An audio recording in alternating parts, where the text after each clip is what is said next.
Notre soutien inconditionnel, il doit d'abord aller aux innocents qui sont massacrés, jamais au gouvernement qui les massacre.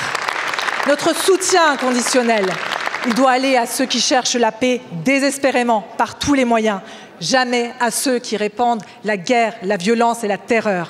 Hier, le gouvernement israélien a dévoilé son plan. Nettoyer Gaza des Gazaouis. 2 millions de personnes, l'équivalent de la ville de Paris.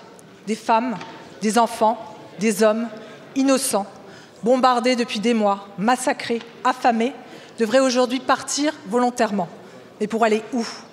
Ce plan, il est indigne. Il nie toutes les règles du droit international.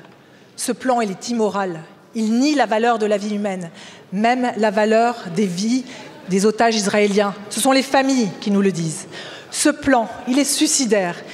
Il pousse Israéliens et Palestiniens dans ce cycle de violence et de vengeance sans fin. Et la France dans tout ça. Notre responsabilité, elle est immense. Notre soutien inconditionnel, il doit d'abord aller aux innocents qui sont massacrés, jamais au gouvernement qui les massacre. Notre soutien inconditionnel, il doit aller à ceux qui cherchent la paix désespérément par tous les moyens, jamais à ceux qui répandent la guerre, la violence et la terreur. Notre responsabilité, elle est de nommer les choses. Le risque génocidaire, il est là. Nous avons su être fermes face à la Russie de Poutine. Quand allons-nous avoir cette fermeté face aux dirigeants israéliens? Vous avez raison.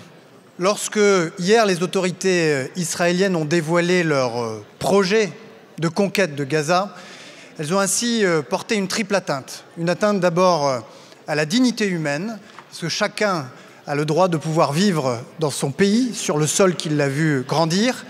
Une atteinte au droit international, parce que toute forme de colonisation, de déplacement de forcés de population sont des violations manifestes de la Charte des Nations Unies. Une atteinte enfin à l'espoir qui demeure et que nous voulons entretenir d'une solution politique pour cette région qui ramène durablement la paix et la stabilité. La paix et la stabilité, mais aussi la sécurité pour les Israéliens. Parce que nous avons parlé tout à l'heure du 7 octobre, dont on ne peut pas sous-estimer à quel point c'est un traumatisme profond pour le peuple israélien. Mais ça n'est pas faire offense au peuple israélien que de rappeler à son gouvernement que les décisions qu'il prend mettent en cause durablement la sécurité d'Israël. Car on ne construit pas de sécurité durable sur des décombres, sur des déplacements de population et sur de la colonisation.